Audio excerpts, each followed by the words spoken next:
Good afternoon. Today is Monday, January 10th, 2011, and welcome back to your StarCraft 2 Daily Report, brought to you by Force Strategy Gaming.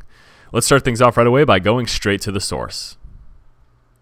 Over on the EU StarCraft 2 Battle.net forums, there was a post showcasing some fan art. Really great images, really great things. I'm actually going to be showcasing those right here as well. If you want to find out more about them, and if you want to look at other Blizzard fan art, you can go ahead and follow the link below. And there are 6 total pieces of recent artwork that were added to the gallery. Some really, really talented artists. I myself am a huge fan of good art, so this is something I definitely like to see and try to keep up on. Now on to community news. Moving over to the TeamLiquid.net website, we do have a recent post, a recent article that is an interview between Team Liquid and EmpireKas. Now, if you don't know who EmpireKas is, you very well should. He was, of course, the recent winner of the TeamSpeak TL Open number 8, and that, of course, qualified him for the TSL 3. So that, in and of itself, is quite an accomplishment. But on top of that, he holds quite an impressive number of Go4 SC2 titles, as well as Zotag wins. So he's a very strong player, and he's been doing very well as of late. He also has a Warcraft 3 history, and in the interview they discuss that, just as well as general stuff, general StarCraft discussion, and how he's been doing in his matchups as of late.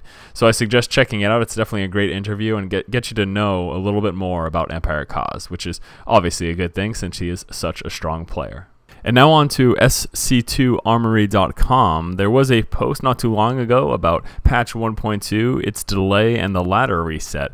Now, if you aren't aware, we are expecting patch 1.2 this week, this upcoming week.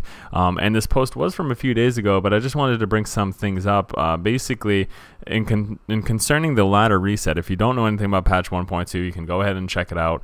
There's lots of information on there. You can just Google it, or I'll actually leave a link below about it as well. But aside from that, a lot of players were expecting a ladder reset, basically bringing everyone back to square one. So anyone who's in diamond, silver, wherever you are now, the ladders were going to be reset. Now the thing is, they actually have decided to not do that at this point. It is going to happen in a future patch, but as of this week, when we get patch 1.2, the ladder reset will not be taking place. So with that said, don't be too concerned about that. If you were waiting for the ladder reset, you're going to have to wait a little bit longer. But yeah, that's pretty much the case, and I just wanted to update you guys on that fact. And with that, we move on into our next subject, the forum lurker. Over on the official Battle.net forums, there was a recent post by Pop. He is an official member of the StarCraft 2 iCCup map team. Now, the post is concerning this. In Brood War, while they were making competitive maps, they many times had very small bridges and pathways that only the smallest units could fit through, and that would have been the Marine, the Zergling, and the Zealot. Now, the issue that they're having in making competitive StarCraft 2 maps is that this is no longer possible. Basically, Terran has a huge advantage because both the Marine and the Marauder can fit through, whereas for the other two races, you can only fit through the Zergling and the Zealot. Now, this of course does create an issue and give Terran players a huge advantage, being able to fit both the Marine and the Marauder through. This gives them a much stronger early aggression. Now, this again, the post is just concerning this, asking Blizzard if they realize that this is a problem and what they intend to do on fixing it, because again, obviously this is a huge problem. Now, let me know what you guys think below if you think that this is an issue for competitive map making, allowing Terran units to fit through this pathway, but not as many Zerg and Protoss units. Now on over to the Team Liquid forums, there was a recent post by Chobo Peon, and it's discussing EG's recent signing of DeMuslim. So DeMuslim will be going to Korea. Now this is very exciting because there basically is now a strong presence inside of Korea of a foreign team. EG right now has, of course, In Control, DeMuslim, and Idra, amongst other players, and having this strong foreign presence inside of Korea is a really good sign for Westerners competing in StarCraft 2. So let me know what you guys think about this. What do you think about the foreign presence inside of Korea when it comes to StarCraft 2, and what do you think our chances are of competing in competitive StarCraft? Also over on the Team Liquid forums, there was a recent post by Metamort asking people on the forum how to stop a 4-gate push. So if you are a Zerg player and you've been having issues stopping the 4-gate push, this post could be for you. There's been a lot of really good insight and a lot of help given to Metamort, and this is something that could certainly help you as well. So again, if you've been having issues with the 4-gate as Zerg, go ahead and check out this post. And that about wraps it up for our perusal through the forums. Now on to tournament news. For tomorrow, Tuesday, January 11th, we do have 3 tournaments to announce. The first of which is the EU CraftCup Lite number 29. Secondly, we have the 3U Cup number 5, and then the EpiCup. Now, as you can see here, they are all EU tournaments, so if you are a US player and you were looking for a tournament tomorrow, you are unfortunately out of luck. You can wait until tomorrow, or you can buy an EU account to try to compete. Again, all of that information will be available below. If you're interested in looking into and signing up for those tournaments, go ahead and do so. Now on to our game of the day. Today's game of the day is a game between SjoW and HayprO, and this did take place on Steps of War. It's about a 10-minute game. It involves some early aggression, some early 2-racks pressure from the Terran player, defended by the Zerg player, and then followed up with who knows what. You're going to have to watch the game to find out exactly what happens, but it is a good game between these two players, so I definitely suggest having a look, and you of course can find that on our channel. And again, that was SjoW versus HayprO, Terran versus Zerg on Steps of War. As for the tip of the day, today's tip of the day is going to be dropping. If dropping isn't something that you've incorporated in your play, it can be a very effective way of harassing and distracting your opponent. Now, we don't have to look just to Terran in terms of dropping. You're obviously using dropships, using medevacs is a very effective tactic, but all of the races are capable. What are we looking at for the other races? Well, we do have Overlord dropping, but on top of that, the main idea, it's not necessarily dropping in a sense as it is being able to go from point A to point B very quickly. So for Zerg, you have the Nidus Canal. You do, of course, have Overlord drops. That's a possibility. What do we have for Protoss? Well, we've got the Warp Prism, and this is going to allow you to, yes, pick up units and drop them, but also using your Warp Gates to warp in units into an opponent's base. That's very effective as well. Doing things like DT, warp-ins, very effective. Again, going with the Nidus Canal, sneaking Zerglings into the back of your opponent's base, very effective. And then as Terran, of course, you do just have that regular medevac.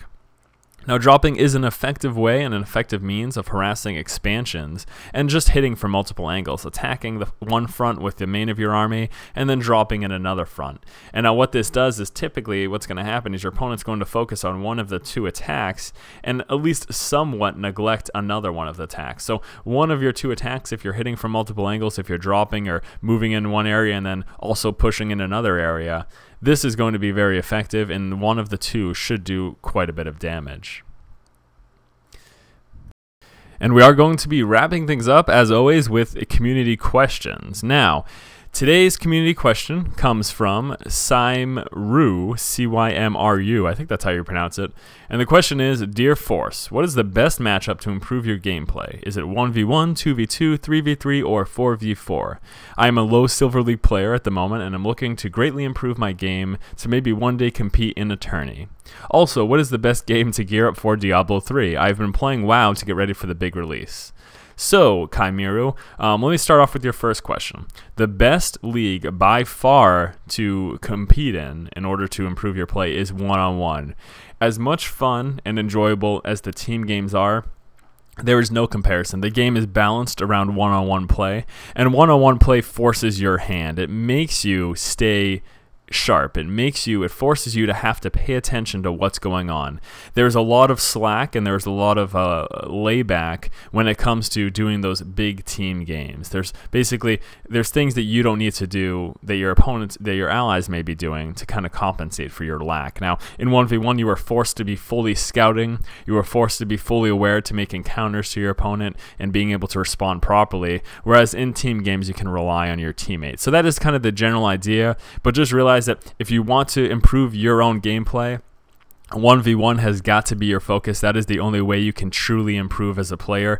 But the great thing is that when you work on 1v1 gameplay, when you improve generally as a player, you're able to work on your macro, using your hotkeys, effectively scouting. All of this stuff carries on over into team games and making you a better team game player. Now, the tactics are a little bit different in team games than, well, they're not a little bit. The tactics are very different in team games than they are in 1v1 matchups, but still, your general skill as a player will carry over and improve into your other matchups. So focus on the 1v1. That's what's going to help you the most as a player, and overall you will just be better in general doing 1v1 matchups.